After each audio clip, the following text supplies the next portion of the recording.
Hello students, कैसे हैं आप सब। उम्मीद करता हूं आप सब बहुत अच्छे होंगे। मेरा नाम है समरेश श्रीवास्तव और मैं हूं आपका जीएस एजुकेटर। स्वागत करता हूं आप सबका हमारे official YouTube channel radian learning पे। हमारा ये चल रहा है अभिनंदन बैच, ठीक है। रेगुलर क्लासेस आ रही हैं और हमारा टारगेट है एसएससी सीजीएल 2023। जुलाई में आपका एग्जाम है और हमारी तरफ से पूरी कोशिश चल रही है कि ज्यादा से ज्यादा बच्चे इसका फायदा उठा पाए। एकदम फ्री ऑफ कॉस्ट है ये कोर्स आपके लिए। रोज यूट्यूब पे वीडियोस अपलोड होती हैं शाम को 6 बजे से लेकर 10 बजे तक, ठीक है ना। तो आप वहां जाके हर टीचर की अलग प्लेलिस्ट चेक कर सकते हैं। ये है आपके मेंटर्स जो कि आपको एक एक सब्जेक्ट पढ़ाते हैं। मैं आपको जनरल स्टडीज पढ़ाता हूं। अभी तक मैं आपको हिस्ट्री पढ़ा चुका हूं, 2 लेक्चर हिस्ट्री कराया है, 2 लेक्चर स्टैटिक जी के हमारा चला था जिसमें मैंने आपको इंटरनेशनल ऑर्गेनाइजेशंस करवाया था। और आज मैं कल से मैंने शुरू कर दिया इसमें पॉलिटी, जिसमें हमने पहले जाना था कि ब्रिटिश राज में किस तरह के एक्ट्स थे और आज हम देखने वाले हैं संविधान हमारा बना कैसे। और ये इतना इंपॉर्टेंट टॉपिक है आपके एसएससी सीजीएल के एग्जाम के लिए कि इसमें से डायरेक्ट फैक्चुअल क्वेश्चंस बनते हैं और वो सारे फैक्ट्स मैंने आपके लिए एक ऑर्गेनाइज्ड वे में लिख के डाले हुए हैं। आज का आप लेक्चर देखना और आपको इसका आउटपुट आपके एग्जाम में पता लगेगा, है ना। हमारा वे क्या है, हम एक एक चीज को ढंग से पढ़ेंगे। जो इंपॉर्टेंट टॉपिक्स हैं वो मैं आपको करवाता रहूंगा। अगले हफ्ते फिर मॉडर्न हिस्ट्री की क्लास आएगी, उसके अंदर हम कुछ अच्छे टॉपिक्स लेके आएंगे और बीच बीच में आपको प्रैक्टिस सेट्स के थ्रू प्रीवियस ईयर क्वेश्चंस भी, मतलब जब तक आप पेपर तक पहुंचेंगे तब तक आप पूरी तरह से पक्के हो चुके होंगे इस सब्जेक्ट के अंदर। ये बात आपकी गारंटीड है। ज्यादा से ज्यादा आपने मॉक टेस्ट लगाने हैं। और आज का ये जो टॉपिक है making of the constitution of India, तो एक तरह से हमारे संविधान की शुरुआत कि संविधान बना कैसे। देखिए, कहते हैं जहां पे मॉडर्न हिस्ट्री खत्म होती है वहां पे आपकी पॉलिटी शुरू हो जाती है ना। जब पार्टीशन का टाइम था, जब कॉन्स्टिट्यूएंट असेंबली बनने का टाइम था, आज हम उस टाइम को पढ़ने वाले हैं कि इंडियन कॉन्स्टिट्यूशन, पहली बात तो ये थे इनके आर्किटेक्ट बी.आर. अम्बेडकर सर, तो इन्होंने ही हमारा ड्राफ्टिंग कमेटी के चेयरमैन थे। इसके बारे में भी सारी डिटेल्स आज हम जानेंगे। एक एक पॉइंट जो मैं आज आपके लिए लिख के लाया हूं, ये सारा अपने आप में एक एक क्वेश्चन बनता है पेपर में, ठीक है ना। तो जरूर 1-2 नंबर आप आज की क्लास से 100% लेके जाने वाले हैं। और इसी तरीके से आप, पहली बात तो आप वीडियोस को देखा कीजिए, इसको ज्यादा से ज्यादा शेयर करो, ठीक है ना। अगर आपको अच्छा लगता है लेक्चर तो उसका रिवर्ट भी हमको चाहिए, आप नीचे कमेंट सेक्शन में बताइए। बहुत मेहनत की जा रही है आप लोगों के लिए। अब बात कर लेते हैं, सीधा आते हैं टॉपिक पे अपने, फटाफट से, कोई टाइम वेस्ट नहीं होगा, सीधा टॉपिक पे आते हैं। तो एक एक पॉइंट को समझेंगे, देखेंगे और आज के बाद इस टॉपिक में दिक्कत नहीं आएगी। Demand for the constituent assembly, बात हो रही है संविधान सभा की। डिमांड पहली बार कब उठी? अब ये संविधान सभा क्या है, देखिए, जब भारत आजाद होने वाला था तो उसकी राज्य व्यवस्था को चलाने के लिए, उसके स्ट्रक्चर को चलाने के लिए कॉन्स्टिट्यूशन की जरूरत थी, है ना। ब्रिटिशर्स तो जा रहे थे और आज के संविधान पे वो ब्रिटिश राज का क्या इंपैक्ट रहा है हमारे आज के संविधान पे, उसके बारे में मेरा कल का लेक्चर है, तो वो आप देख सकते हो। जरूरी नहीं है कि पहले वो देखो फिर ये देखो, आप पहले ये देख सकते हो और प्लेलिस्ट हर टीचर की अलग है, वहां जाके चेक कर लेना। तो एक एक पॉइंट पढ़ेंगे कि भाई संविधान सभा की शुरुआत एक्चुअल में हुई कहां से। तो पहली बार क्वेश्चन आता है पेपर में कि पहली बार संविधान सभा एक होनी चाहिए, ये डिमांड किसने रखी? तो ये डिमांड रखी M.N. रॉय ने। किसने रखी? M.N. रॉय ने। ये नाम याद रखोगे। कम्युनिस्ट मूवमेंट के बहुत बड़े लीडर थे M.N. रॉय। 1934 में रखी, ठीक है। 2 तरीके से सवाल आ सकता है, कौन से ईयर में रखी गई या फिर किसने रखी पहली बार डिमांड कि हमें अपना संविधान खुद फ्रेम करने का अधिकार होना चाहिए। आज नहीं तो कल ब्रिटिशर्स चले जाएंगे। उस टाइम पे एक चीज बन चुकी थी, पूर्ण स्वराज की डिमांड उठ चुकी थी। सेकेंड वर्ल्ड वॉर अब आने वाला है, आगे देखेंगे हम कि किस किस ईयर में क्या हुआ। 1934 में यह हो गया। 1935 अगले साल ही जो इंडियन नेशनल कांग्रेस की मीटिंग होती है, आईएनसी की मीटिंग हर साल दिसंबर के महीने में हुआ करती थी और उसका एक एजेंडा होता था और एक रेजोल्यूशन पास किया जाता था। तो उस टाइम पे पहली बार डिमांड रखी गई ऑफिशियली कांग्रेस द्वारा कि हमें भाई ये कॉन्स्टिट्यूएंट असेंबली चाहिए। तो दूसरी तरह का क्वेश्चन आपसे क्या बन सकता है कि पहली बार कांग्रेस ने ऑफिशियल डिमांड कब रखी एक कॉन्स्टिट्यूएंट असेंबली, एक संविधान सभा बनाने के लिए? तो 1935 में रखी। पर हम लोग आजाद तब तक हुए नहीं थे। अब आगे जब हम आजादी की तरफ और नजदीक जा रहे हैं तो ये डिमांड तेज होने लग गई। फिर शुरू हो जाता है जो द्वितीय आपका जो विश्व युद्ध था, वर्ल्ड वॉर 2 1939 से 1945 के बीच में। ब्रिटिशर्स को इंडियंस के सपोर्ट की बहुत ज्यादा जरूरत थी और इंडियन नेशनल कांग्रेस ने जो कहा बोला था कि आप हमें पहले संविधान सभा बनाने दीजिए, तो उन्होंने वहां से अगस्त ऑफर भेजा था ब्रिटिशर्स ने। उन्होंने ऑफिशियली इस डिमांड को कब माना? फाइनली अगस्त ऑफर में। तो ब्रिटिशर्स ने एक अगस्त ऑफर दिया कि एक बार युद्ध खत्म हो जाए तो इंडिया को हम डोमिनियन स्टेटस बना देंगे, डोमिनियन स्टेटस दे देंगे और हम आपको आपका संविधान बनाने के लिए एक संविधान सभा भी बनवा देंगे, ठीक है ना। पर फिर आगे क्रिप्स मिशन आया तो गांधी जी ने बोला कि it is a post dated cheque, it is a post dated cheque, यानी अब ये बात बहुत पुरानी हो चुकी है, अब तो हमें पूर्ण स्वराज चाहिए। खैर वो हिस्ट्री का पार्ट है, उसे हम तब पढ़ेंगे। तो ये देख लीजिए अगस्त ऑफर 1940। ये तीन बातें याद हो गई। एमएन रॉय बता दिया मैंने आपको, इंडियन नेशनल कांग्रेस ने 1935 में डिमांड रखी, फाइनली अंग्रेजों ने डिमांड 1940 में मानी, ठीक है। और अब क्या बात होती है कि कॉन्स्टिट्यूएंट असेंबली की बात मानने के बाद में जो कॉन्स्टिट्यूएंट असेंबली का फ्रेमवर्क कैसा होगा, इसमें कितने सदस्य होंगे, क्या क्या चीजें होंगी, और भारत आजाद होने ही वाला था। तो उस टाइम पे भेजा गया इंडिया में किसको? कैबिनेट मिशन प्लान को, कैबिनेट मिशन प्लान को। और इसके अंदर कुल मिला के 3 इंपॉर्टेंट मेंबर्स हैं जो आपको याद रखने, उनका नाम मैं आपको लिखवा रहा हूं। पहला आप लिखेंगे एवी अलेक्जेंडर। क्या लिखेंगे?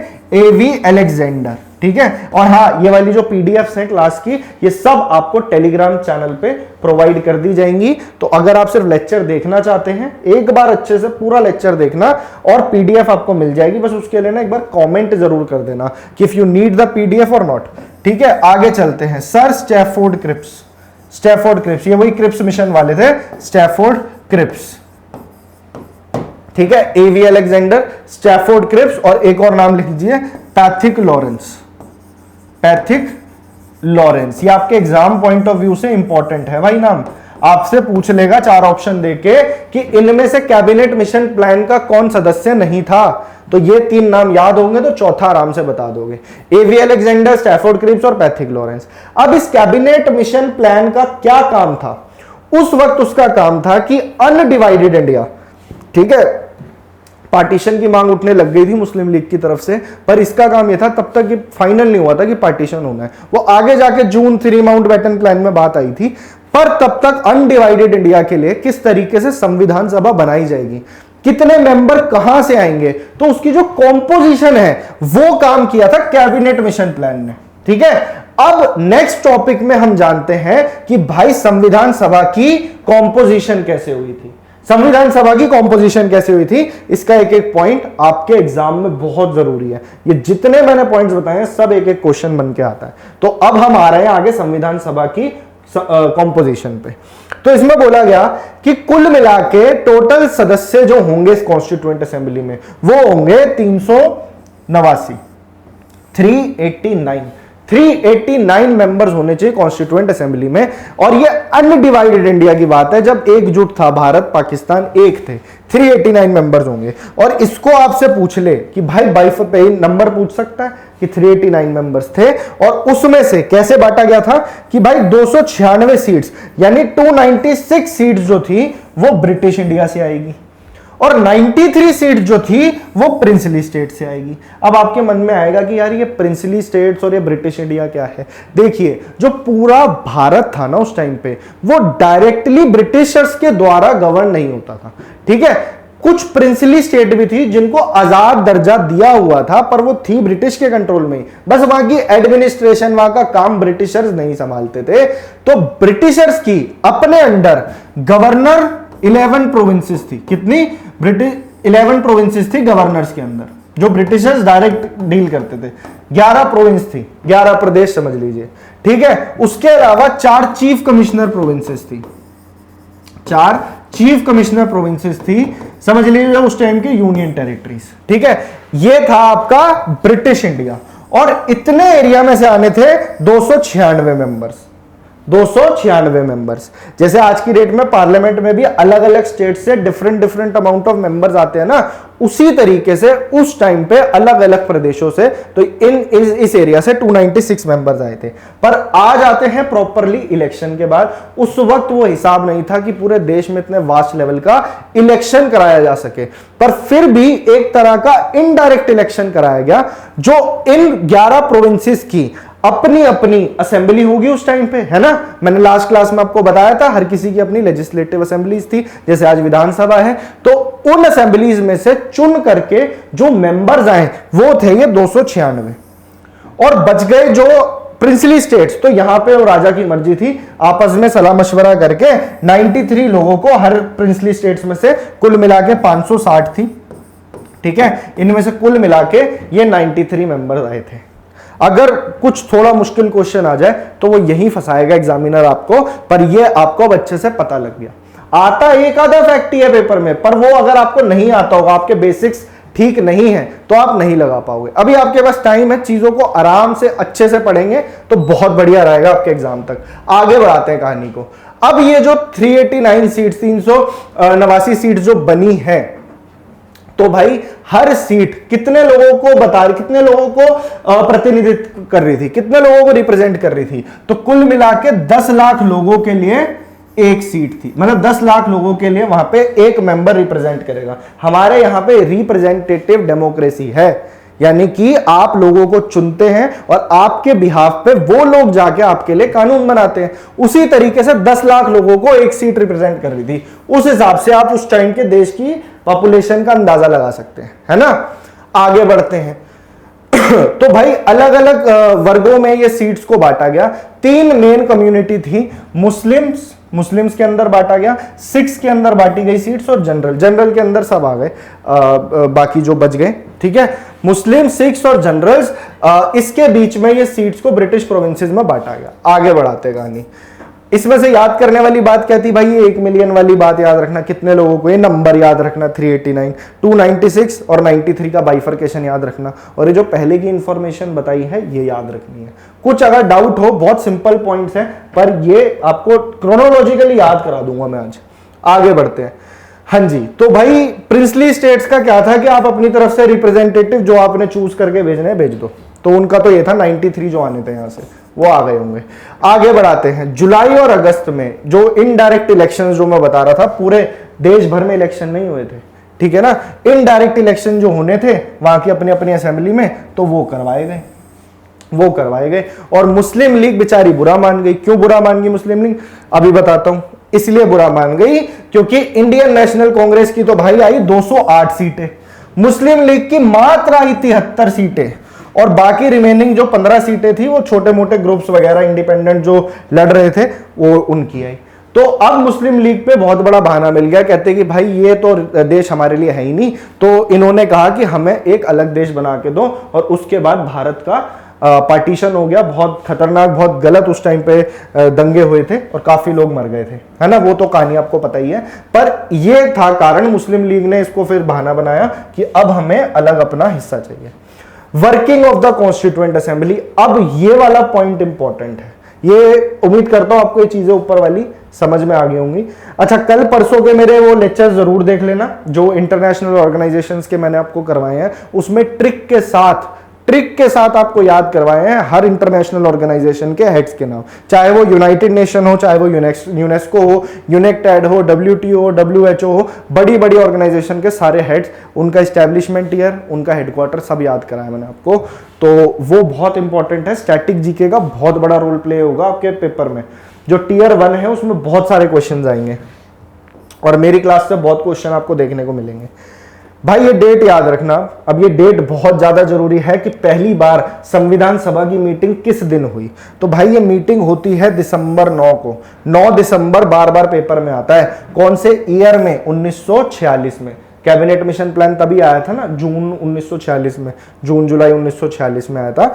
पहली मीटिंग 9 दिसंबर को होती है, और इस वक्त ये पहली बार बैठे थे। अच्छा, एक बात और ध्यान रखना कि जब तक संविधान सभा काम कर रही है, जब तक संविधान बन नहीं जाता, इसका काम है संविधान बनाना, पर उस वक्त तक देश के लिए कानून कौन बनाएगा, लेजिस्लेचर कौन संभालेगा, तो वो काम भी कॉन्स्टिट्यूएंट असेंबली का ही था।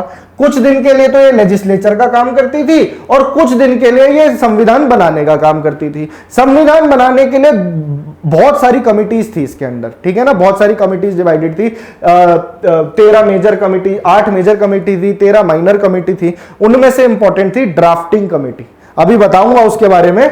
तो ये काम था संविधान सभा का, ठीक है जी। आगे बढ़ते हैं। मुस्लिम लीग ने जो ये हार गए थे इलेक्शन इतनी बुरी तरह, तो इन्होंने बाइकआउट कर दिया मीटिंग को और इन्होंने कहा कि नहीं अब तो हमें पाकिस्तान चाहिए और एक इंडिपेंडेंट कंट्री बना के दो। उसकी वजह से क्या हुआ कि पहली मीटिंग सिर्फ 211 लोगों ने ही अटेंड करी, 211 लोगों ने। और क्या हुआ था, जब पाकिस्तान बन गया था उन्होंने अपनी संविधान सभा बना ली, तो जो प्रेजेंट संविधान सभा थी उसके अंदर सिर्फ और सिर्फ 299 मेंबर्स रह गए थे। जो 389 थे उसके रह गए थे सिर्फ 299। आगे बढ़ाते हैं कहानी को। अब आपसे पूछेगा कि संविधान सभा के टेम्परेरी मेंबर कौन, टेम्परेरी प्रेसिडेंट कौन थे? तो सीनियरिटी बेसिस पे पहले 2 दिन के लिए 9 दिसंबर को पहले दिन के लिए डॉक्टर सच्चिदानंद सिन्हा जी को असेंबली का प्रेसिडेंट बनाया गया था। बच्चे कई बार गलती करके आते हैं कि भाई हम लगा देते थे राजेंद्र प्रसाद, वो परमानेंट प्रेसिडेंट थे, पहले प्रेसिडेंट इनको बनाया गया था, पर फिर 11 दिसंबर को ही प्रेसिडेंट बना दिया गया डॉक्टर राजेंद्र प्रसाद जी को। ये अभी संविधान सभा के प्रेसिडेंट की बात हो रही है, देश के तो प्रेसिडेंट ये बने ही बने, ठीक है। एक ये पोजीशन याद रखनी है, ये डेट याद रखना भाई 9 दिसंबर वाली, सच्चिदानंद सिन्हा जी का नाम याद रखना है, राजेंद्र प्रसाद जी का नाम याद रखना है, 11 दिसंबर। अब आपसे अगर क्वेश्चन टफ बनाना हो तो एसएससी क्वेश्चन पूछ लेगा, ठीक है भाई तुम्हें प्रेसिडेंट पता है, तुमको टेम्परेरी प्रेसिडेंट पता है, एक बात बताओ वाइस चेयरमैन कौन थे? वाइस चेयरमैन कौन थे? तो वो थे एच.सी. मुखर्जी। प्रेसिडेंट तो हो गए राजेंद्र प्रसाद जी और वाइस चेयरमैन का काम दिया एच.सी. मुखर्जी, हरेंद्र कुमार मुखर्जी जी को, ठीक है। और उस वक्त लीगल एडवाइजर, एक ये पोजीशन थी लीगल एडवाइजर की, इसको ऐसे कैसा याद रख लो, बी.एन. राव थे, ठीक है। ये थे संविधान सभा के लीगल एडवाइजर। तो ये सारी आपको जो नाम है याद रखने हैं, Rajendra Prasad permanent president, temporary president सच्चिदानंद सिन्हा, वाइस चेयरमैन थे एच.सी. मुखर्जी और बी.एन. राव कौन थे? आपके लीगल एडवाइजर थे संविधान सभा के। कोई लीगल मैटर पे अगर कोई एडवाइस चाहिए होगी तो इनसे ली जाएगी। ये वाली डेट एक और आ गई, इस चैप्टर से ना ये डेट्स डायरेक्टली पूछ लेता है पेपर में और ये आपको याद ही करनी पड़ेगी, पर मैं आपको इस तरीके से याद करा रहा हूं कि वो क्रोनोलॉजी बनी रहे, आप चीजों को एक के बाद एक समझते चले जाओ। दिसंबर 13 की बात कर रहा है, सेम ईयर की 1946 की। जवाहरलाल नेहरू ने क्या करा, ऑब्जेक्टिव रेजोल्यूशन बना दिया और आपसे पूछा जाता है कि हमारे देश का प्रियम्बल किन्होंने बनाया, तो आपका जवाब हो जाएगा जवाहरलाल नेहरू जी ने। ये ऑब्जेक्टिव रेजोल्यूशन ही था जिसने कि बताया था कि भाई ये संविधान बनाने के पीछे क्या मकसद है या फिर हमें अचीव क्या करना है। बताया ना उसके अंदर, India is a sovereign socialist secular democratic Republic, equality, fraternity, justice, integrity, ये सारी चीजें इस रेजोल्यूशन में लिखी हुई थी। हालांकि 2-3 वर्ड्स बाद में ऐड हुए थे, जब हम प्रियम्बल पढ़ेंगे तो मैं उसमें आपको बताऊंगा। तो इसी का नाम आगे जाके ये बन गया प्रियम्बल। प्रियम्बल बोले तो पहला पन्ना, प्रीफेस, आप कोई किताब पढ़ते हैं उसके अंदर आपको प्रीफेस मिलता है ना, तो वही था ये प्रियम्बल। समझ गए? ये थी कहानी इसकी। आगे बढ़ाते हैं इसको। कोई डाउट हो, किसी भी पॉइंट में कोई भी डाउट हो, मैं चाहता हूं कि आप कमेंट सेक्शन में उसको पूछें, ठीक है। जितने बच्चे देखते हो वीडियोस को, अगर आपको अच्छी लगती है, सिर्फ इस एग्जाम के लिए नहीं, किसी भी एग्जाम के लिए ये सारे क्वेश्चंस, ये सारे टॉपिक्स बहुत इंपॉर्टेंट है। अब बात करते हैं ऑब्जेक्टिव रेजोल्यूशन के बारे में हम चल रहे थे। तो 13 दिसंबर को इन्होंने असेंबली में इसे प्रस्तुत किया जवाहरलाल नेहरू जी ने। ऑब्जेक्टिव रेजोल्यूशन को पूरी तरीके से अडॉप्ट कब किया गया, तो भाई वो हुआ जनवरी 22, 1947। मतलब इस दिन इसको कॉन्स्टिट्यूएंट असेंबली ने मान लिया, इसे पास कर दिया कि हाँ ये संविधान में जाएगा। तो जनवरी 22 को ये पास हुआ, ठीक है। उसके बाद में नेशनल फ्लैग को कब अडॉप्ट किया गया? सेम ईयर जुलाई 22। अब आपको डेट्स कौन कौन सी होगी भाई देखो, 9 दिसंबर पहली मीटिंग, 11 दिसंबर राजेंद्र प्रसाद बने प्रेसिडेंट, ठीक है। 13 दिसंबर ऑब्जेक्टिव रेजोल्यूशन जवाहरलाल नेहरू। उसके बाद में 22 जनवरी आपका बन गया प्रियम्बल, जो था ऑब्जेक्टिव रेजोल्यूशन, उसको अडॉप्ट कर लिया गया। और 22 जुलाई को नेशनल फ्लैग को मान्यता प्राप्त हो गई कॉन्स्टिट्यूएंट असेंबली के द्वारा। इंडिपेंडेंस डे तो आपको पता है, 15 अगस्त को देश हमारा आजाद हो गया, तो इसके लिए स्पेशली कुछ याद नहीं करना पड़ेगा आपको। आगे चलते हैं, चेयरमैन कौन थे? ये सबसे इंपॉर्टेंट कमेटी थी। मैंने बताया ना 8 मेजर और 13 माइनर कमेटी, उसमें से जो मेन काम संविधान बनाने का था वो था भाई ड्राफ्टिंग कमेटी का। और ड्राफ्टिंग कमेटी का पूछ ले कितने मेंबर्स थे? तो 7 मेंबर्स थे। कितने मेंबर्स थे? 7 मेंबर्स थे। और इसके चेयरमैन कौन थे? Doctor B R Ambedkar ji, doctor B R Ambedkar.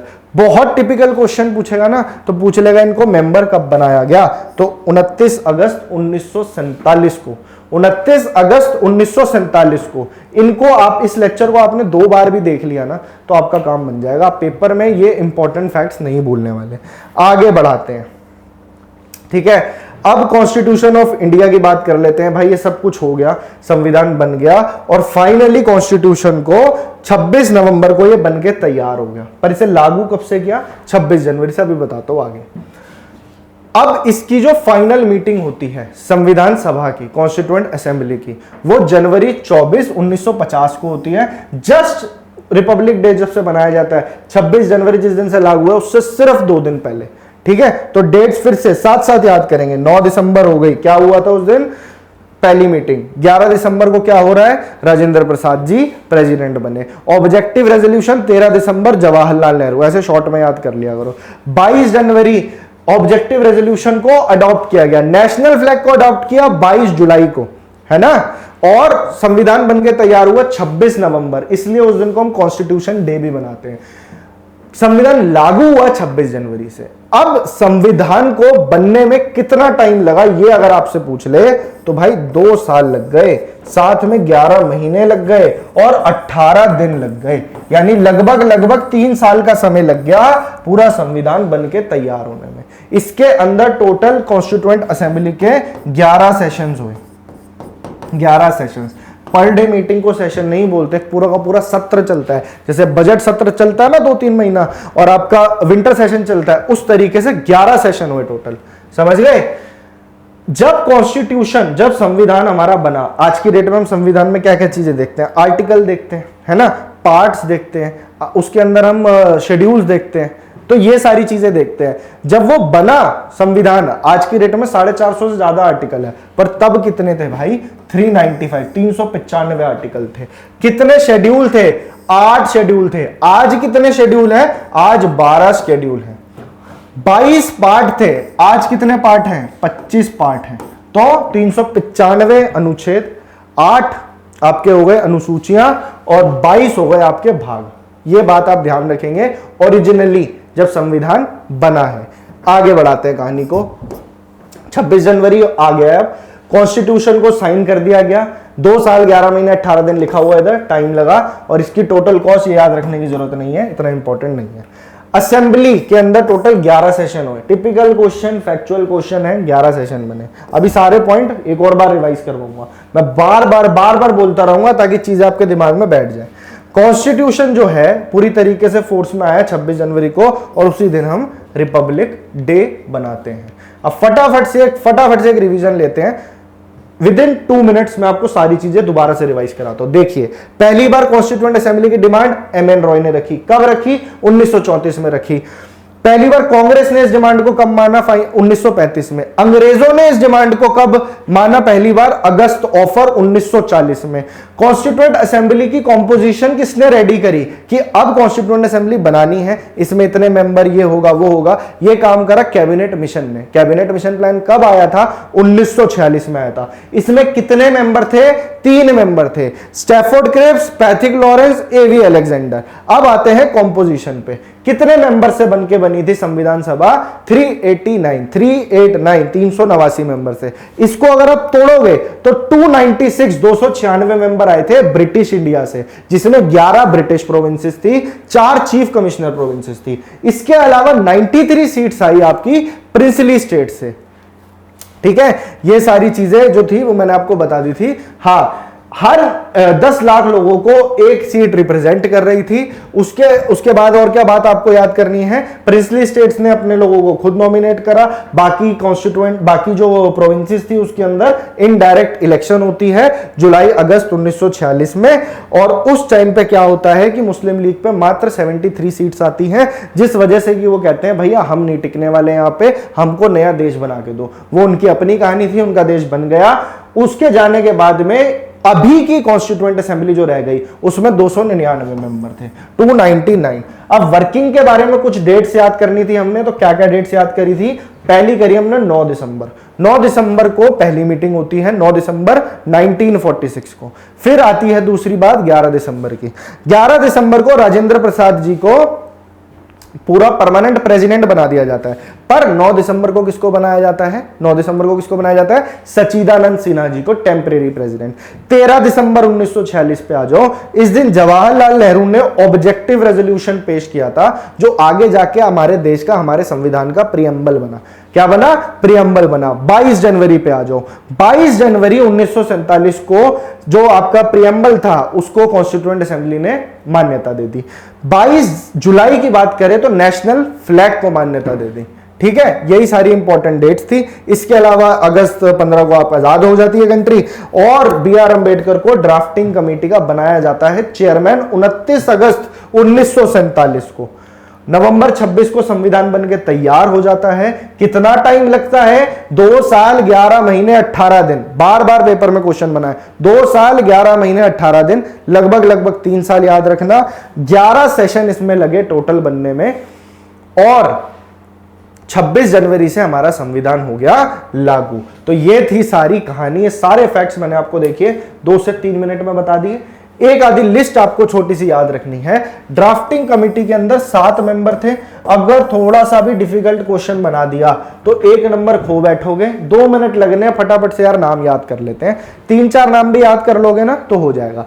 N Gopalaswami Ayyangar, Mohammad Saadulla, Alladi Krishnaswami Iyer, K M Munshi, N Madhavrao, T Krishnamachari. ये आपको 6 नाम याद रखने हैं, क्योंकि पेपर में वो पूछ सकता है 4 ऑप्शन देके कि इनमें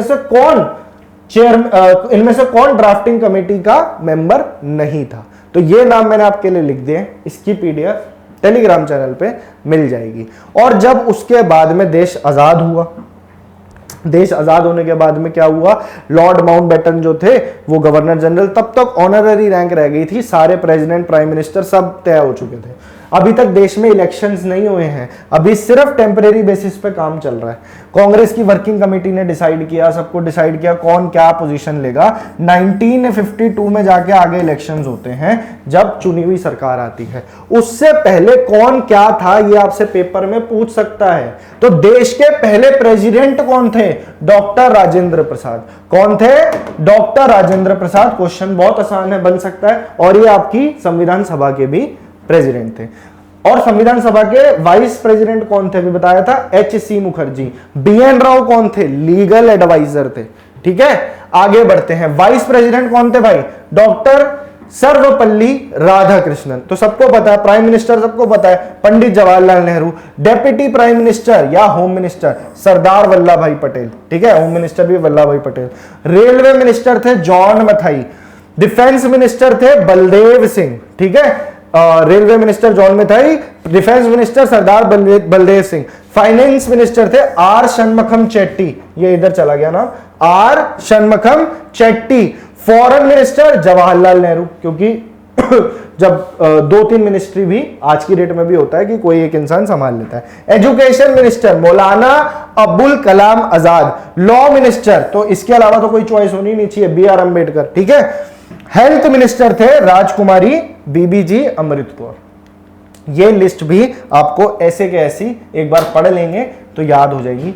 आज का लेक्चर बहुत ज्यादा फैक्चुअल था, पर आप आज का लेक्चर आधे पौने घंटे में ही आपने वो सारी चीजें याद कर ली जो आपको एग्जाम में कभी ना कभी शायद दिक्कत दे सकती थी। ठीक है, एक टॉपिक आपका और कवर हो गया। कल मैंने आपको एक्ट्स पढ़ा दी, उससे पहले मैंने आपको स्टैटिक जीके पढ़ा दी। अब आपको समझ में आएगा। देखो, मेरी पूरी की पूरी प्लेलिस्ट ना आपको इस चैनल पे, आप प्लेलिस्ट पे जाके चेक करेंगे तो हर टीचर की आपको मिल जाएगी। रीजनिंग की अलग है, साइंस की अलग है, इंग्लिश की अलग है, एसएससी के लिए हर प्लेलिस्ट अलग मिल जाएगी। एक और हमारा चल रहा है दबंग बैच, जिसके अंदर आपको UP constable, Delhi police constable की तैयारी कराई जा रही है। ठीक है, तो जो बच्चे वो बैच भी देखना चाहते हो उसमें भी जा सकते हो, और जो बच्चे एसएससी की तैयारी कर रहे हैं उनको आपको शेयर करना है इस बैच के बारे में। हमारा है ये अभिनंदन बैच, और हमारा टारगेट है आपका एग्जाम क्लियर कराना। ले दे के इतना टाइम बचा है 79 डेज। जब हमने शुरू किया था, 1 हफ्ता हो गया इसको। अब मैं मिलूंगा आपसे आपकी नेक्स्ट लेक्चर में, तब हम पढ़ेंगे हिस्ट्री को, 1857 की क्रांति के बारे में चीजें पढ़ेंगे, थोड़े बहुत जो टॉपिक्स मॉडर्न हिस्ट्री के रह गए हैं। फिर मैं आपके लिए एंशिएंट हिस्ट्री में आपको Buddhism, Jainism, Gupta period, Mauryan period और मिडिवल हिस्ट्री का जो पार्ट है वो मैं आपको कराने वाला हूं। उसके अलावा देखिए पूरी आपकी तैयारी खत्म हो जाएगी, आपका कोई भी अटेम्प्ट हो आप एग्जाम बिल्कुल आराम से क्वालिफाई कर जाएंगे, चाहे फर्स्ट टाइम दे रहे हैं चाहे रिपीटर हैं। तो पढ़ते रहिए, मॉक टेस्ट देते रहिए और लेक्चर को ज्यादा से ज्यादा शेयर कीजिए। मिलता हूं मैं आपसे आपके नेक्स्ट लेक्चर में, तब तक के लिए thank you so much and good bye.